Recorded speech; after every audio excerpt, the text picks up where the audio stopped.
Assalamualaikum Mas Tony. Waalaikumsalam warahmatullahi wabarakatuh, Pak Ihsan dan Apa seluruh pendengar Rasil dimanapun berada. Masya Allah. Dari Rihlah kemana lagi nih Mas Tony nih? Jalan-jalan terus nampaknya nih ya. Apa? Maaf ini lagi baru aja turun pesawat ini lagi sambil jalan Wah, ini mendengarkan Ihsan ini. Masya Allah. Ya, apa ini lagi bikin lembaga survei atau gimana? Karena nih lembaga survei lagi disorot ini ya. Sampai di Oh, Amerika pun. iya. Iya, lagi Hang Heng Hong ini persepsi sebuah lembaga yang memang seperti persepsi lah dibuat orang dengan survei-survei ini.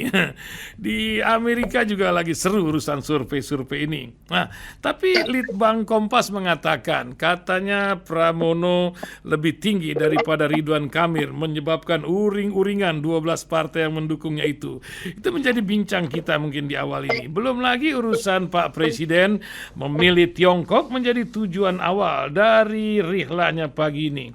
Juga berita-berita lainnya, ada urusan judi online Cing. Kita dulu kenal dengan istilah 303. Apa tuh? Konsorsium 303 kalau tidak salah ini.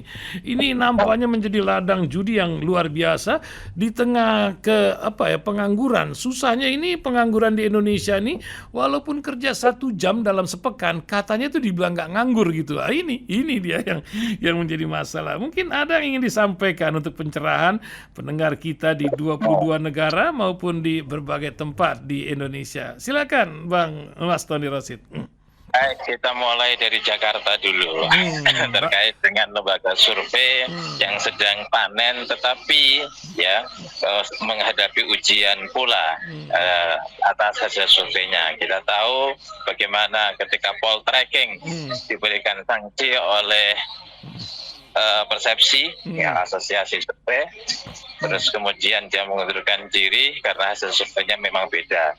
Tapi kita soroti bagaimana di Jakarta ini berkaitan dengan 3 kandidat yang sedang berkontestasi di Pilgub DKI atau DKJ sekarang. Pak Ihsan dan seluruh pendengar Rasul dimanapun berada, nampaknya kalau kita lihat tren surveinya, Rano itu memang sedang nanjak terus secara bertahap merayap naik, sementara Ridwan Kamil turun, dan itu kita lihat di LSI, di Kompas ya. Terlepas dari lembaga survei apapun gitu. Tetapi tren naik itu ya, itu memang terlihat betul. Tren turun dari siapa itu namanya RK itu juga terjadi. Pertanyaannya kenapa itu ada untuk kemudian memberikan sebuah klarifikasi terhadap hasil survei Kompas dan hasil survei LSI. Begini Pak Ihsan, kita tahu bahwa Anies ini di JKI atau DKJ itu masih menjadi kartu truf.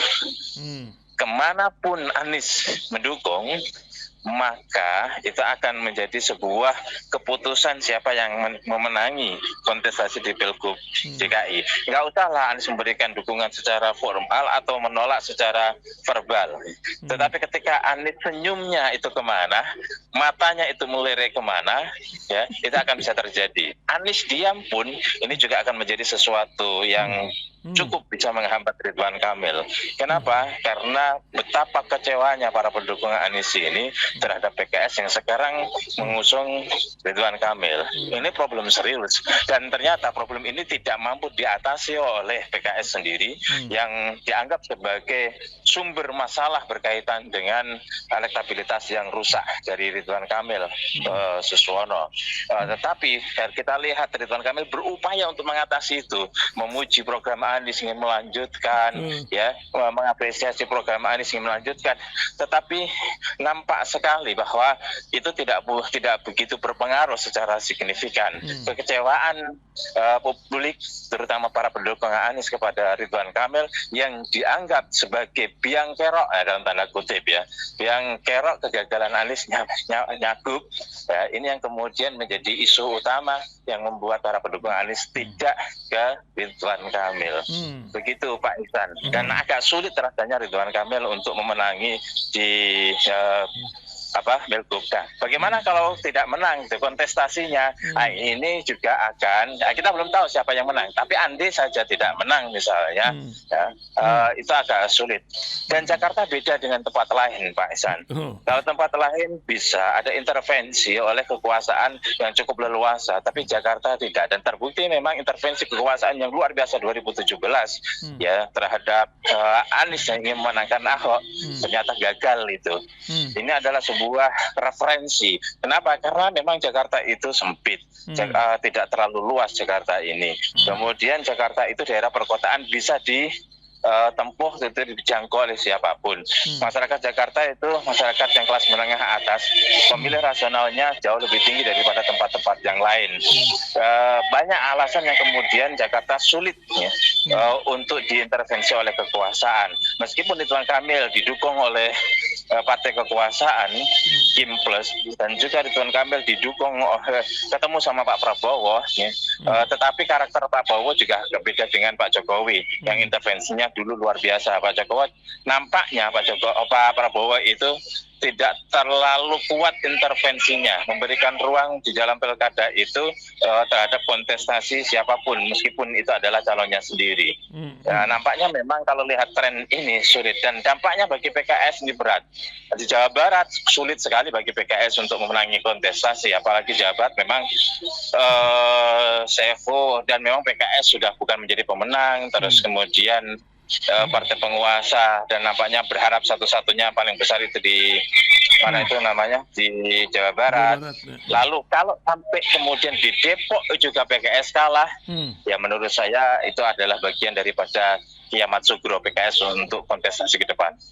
Oh iya, nampaknya ada cerita lain di balik ini. Dan cemana Mas Tony, kita masuk ke sesi kedua. Presiden di tengah hiruk pikuk dia bolak-balik ke Solo kemarin, sekarang beliau memilih negara pertama yang dikunjungi adalah Tiongkok. Di tengah pertumbuhan ekonomi yang tidak sampai 5% ini dan pengangguran yang masih macam tanda kutip ya menjadi permasalahan negeri kita ini. Silakan Mas Tony. Begini Pak Ihsan, kita tahu bahwa sebelum dilantik Presiden RI ketemu sama Putin. Ketika dilantik ketemu sama Jinping, mau ketemu sama Jinping. Kemudian pembelaan terhadap bridge, ya, mau mengutus utusan bergabung dengan Rusia CS berkaitan mata uang atau ekonomi bridge. Terus kemudian yang keempat kita tahu bahwa tegas Pak Prabowo membela Palestina. Artinya apa? Ke depan pilihan politik Pak Prabowo, pilihan politik global Pak Prabowo itu bukan ke barat tapi ke timur.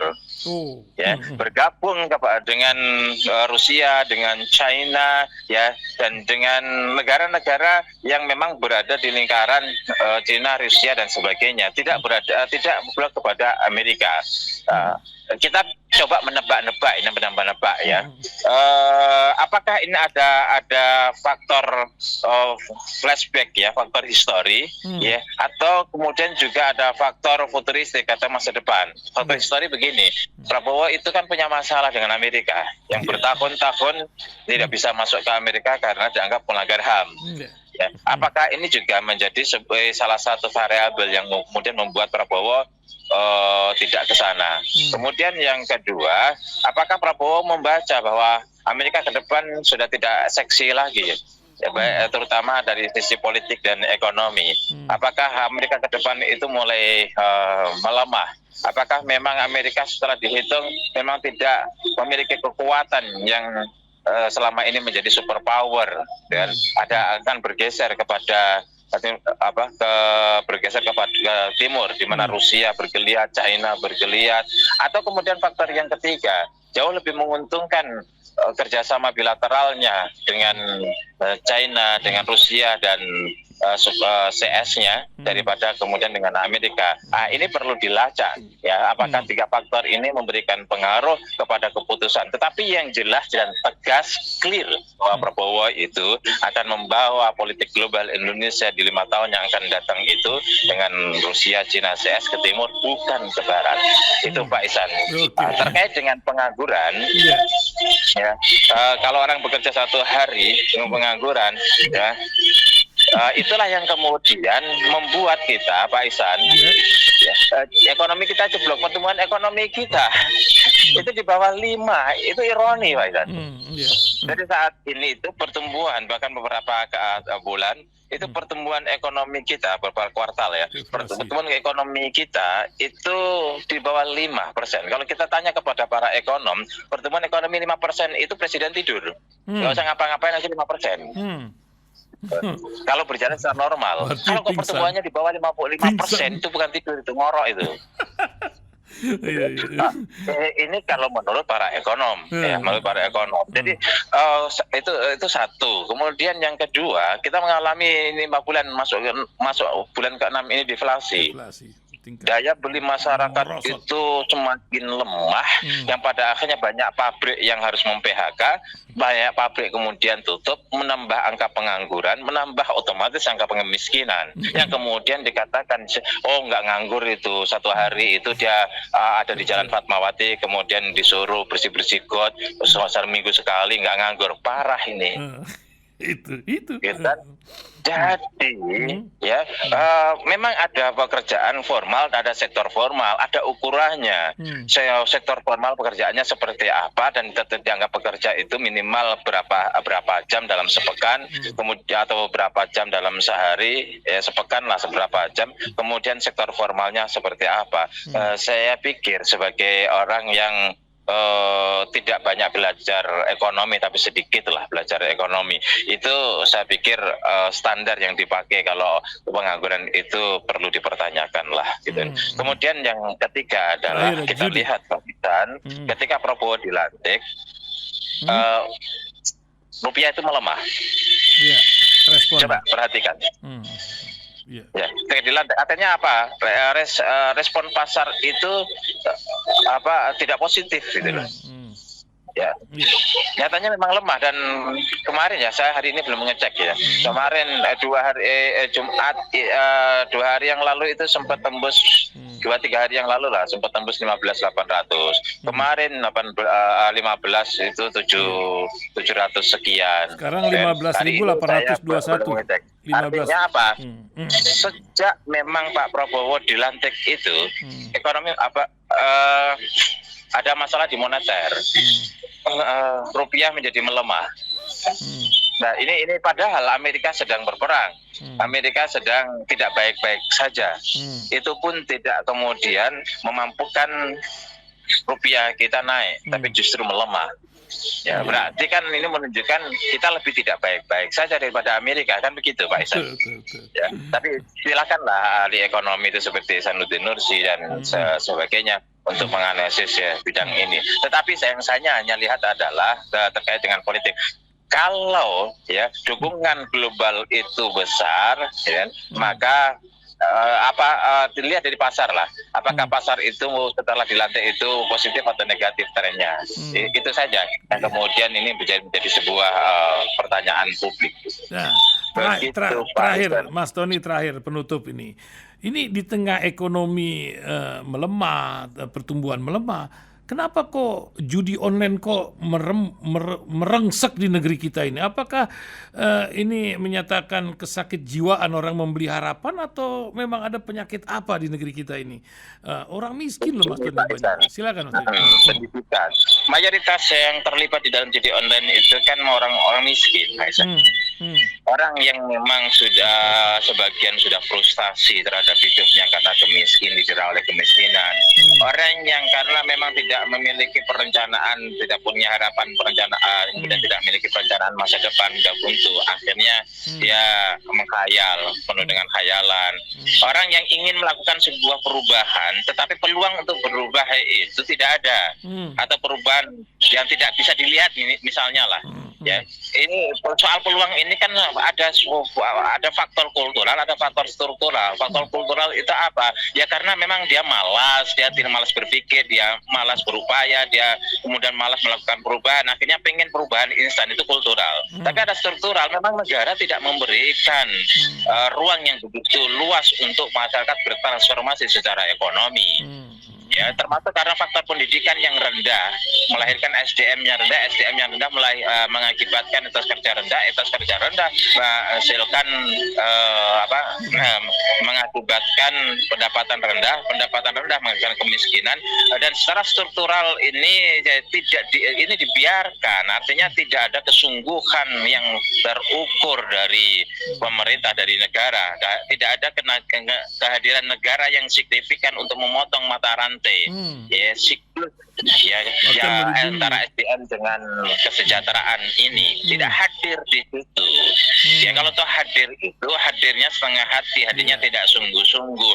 Ya ini kan bisa kita bertanya, orang-orang itu ketika menjadi pejabat, anggota DPR misalnya, menjadi bupati, wali kota, gubernur, pertanyaannya ya dari sekian banyak 500-an lebih ya anggota DPR, 500-an lebih ini dan sekian banyak ratusan lebih kementerian itu, pertanyaan yang paling fundamental, pertanyaan yang paling mendasar adalah berapa persen di antara mereka yang memang ingin melakukan sebuah perubahan kepada bangsa ini, yang memikirkan rakyat supaya rakyat terjadi perubahan dalam konteks khususnya SDM dan kesejahteraan. Coba kira-kira berapa persen Pak Isan? Dan saya ingin menanya kepada publik, kira-kira dari sekian ratusan ya, 100 lebih kementerian, kemudian 500-an lebih di kepala daerah, terus yang sekarang lagi nyalon, ya baik incumbent maupun calon baru, kemudian juga 500-an lebih anggota DPR dan juga sekian ratus anggota DPD, ya. Pertanyaannya dari sekian banyak itu aja yang elitnya, yang pejabat tinggi.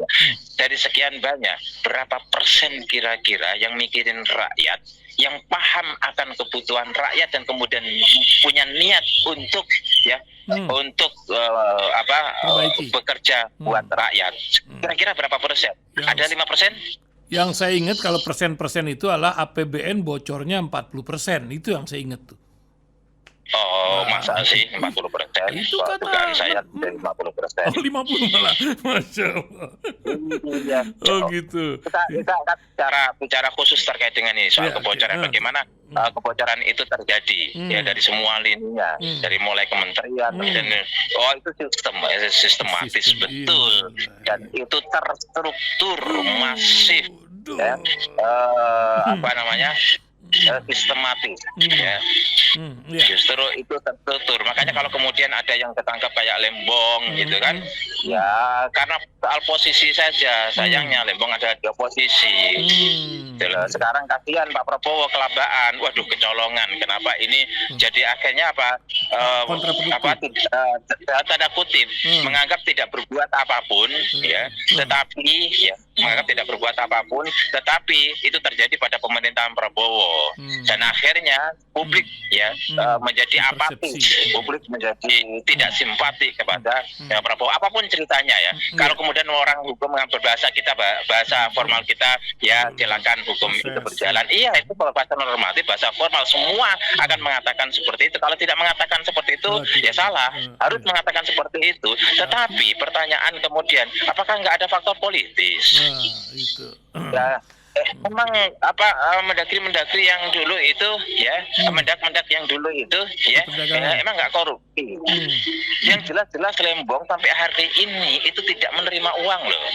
Hanya karena saya dengar faktornya 2 ya. Faktor yang pertama adalah dia tidak mengambil keputusan ini tidak melalui rakortas, rapat terbatas Menko. Kemudian juga dia tidak meminta ke perusahaan-perusahaan ada izin dari perusahaan-perusahaan yang membutuhkan gula itu. Kan itu yang saya dapat. Karena ada salah satu mendak telepon saya untuk memberikan penjelasan. Yang lain tidak juga bermasalah seperti itu. Ada yang kemudian jelas-jelas ini loh kasus ini, kasusnya ini, kasusnya ini, kasusnya ini, ya suruh mundur jadi ketua partai, bukan jadi tersangka. Ya luar biasa. Masyarakat gak bodoh lah, gitu loh. Terakhir Mas Tony, sebagai penutup, apa yang bisa Mas Tony ingatkan untuk negeri yang sedang tidak baik-baik saja ini? Silakan Mas Tony. Saya pikir yang pertama adalah Pak Prabowo ini orang baik ya, punya jiwa nasionalisme yang cukup tinggi, patriotisme itu cukup besar, gitu kan.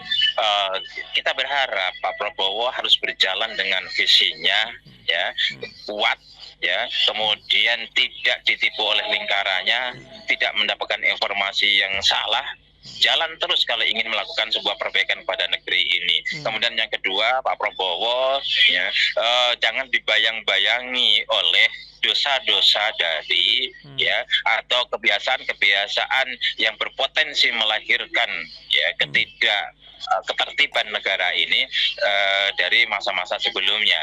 Ya, meskipun ada banyak orang yang itu stok lama direkrut, ya, tetapi itu sepenuhnya harus menjadi sebuah kendali dari Pak Prabowo. Dan pada saat ini masyarakat sedang menyorot apakah mereka masih akan punya harapan terhadap presiden baru ini, kepemimpinan Pak Prabowo yang baru ini, atau justru ya keputusasaan mereka yang selama ini itu terjadi.